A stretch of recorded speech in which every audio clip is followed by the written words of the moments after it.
Gustavo, eu acho assim, tá? Eu acho que os militares, né, diante da proeminência que eles tiveram, né, e a responsabilidade nos últimos anos, especialmente do governo anterior, eles passaram então a ser submetidos ao maior escrutínio, né, da sociedade brasileira. Então, nós começamos a estudar, aprofundar, nos associar a estudiosos, pesquisadores, acadêmicos, que durante décadas vinham tratando do assunto como, né, um assunto praticamente morto, né, que não tinha grande atratividade acadêmica e no debate público. Nós passamos a acompanhar isso e também botar os olhos sobre a realidade, né, dessas Forças Armadas.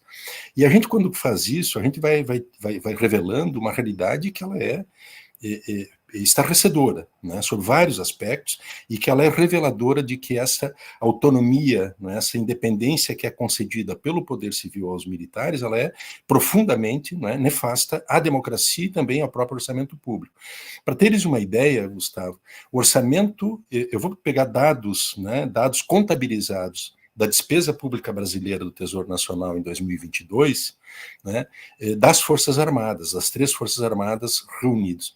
Dos 106 bilhões de reais, veja o seguinte detalhe: o Sistema Único de Saúde, o Ministério da Saúde, né, que atende 203 milhões de brasileiros, ele tem um orçamento anual de 189 bilhões de reais, que é objeto de desejo da deputadocracia do Arthur Lira. Bom, as Forças Armadas, né, que tem 300 e picos de pessoal da ativa, ela consome do orçamento nacional 106 bilhões. Esse foi o dado de 2022, agora vai aumentar em 23. Desses 106 bilhões de reais para o orçamento das três Forças Armadas, Gustavo, 87 bilhões, quase 85% do total, é para pagamento de pessoal. Não é para investimento, não é para compra de tecnologia, para modernização de equipamentos, para sofisticação tecnológica, para preparo da defesa. Não, é para pagamento de pessoal. Então, 87 bilhões por ano são pagos para isso. E olha o detalhe agora, a menor parte do pagamento de pessoal, desses 87 bilhões, apenas 33 bilhões são para o pessoal que está na ativa. Os outros 54 bilhões de reais são para pagar, né, pensionistas. E aí, quando tu abre esse dado dos pensionistas, tu vai chegar a outro dado estarrecedor, que cerca de 24 bilhões e 54 bilhões são para pagar as pensões de filhas, são 144 mil filhas, né, que têm pensão vitalícia, né, e os 60 mil que são cônjuges, viúvas, etc. Então nós temos uma situação aqui que ela é de uma destinação... de uma obscenidade, né? É obscenidade.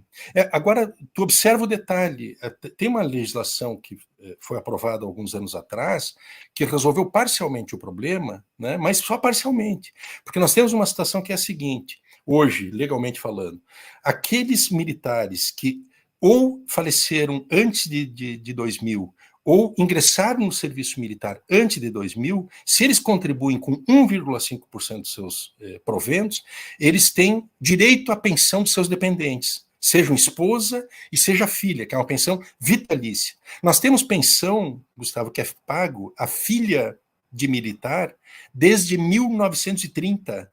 É uma filha de militar que recebe desde 1930 uma pensão. Até hoje recebe. Se faleceu o ano passado, eu não sei, essa é a minha pesquisa do ano passado, de final do ano passado. Nós temos situações, por exemplo, né, que são de fraudes perpetradas pelos militares para conceder o benefício, né, aos seus familiares. Como, por exemplo, a situação do ditador Ernesto Garrastazu Médici. Ele, um ano e meio antes de morrer, em 1985, ele adotou como sua filha a própria neta. Mas com detalhe, a neta não vivia com ele e ela tinha os pais vivos.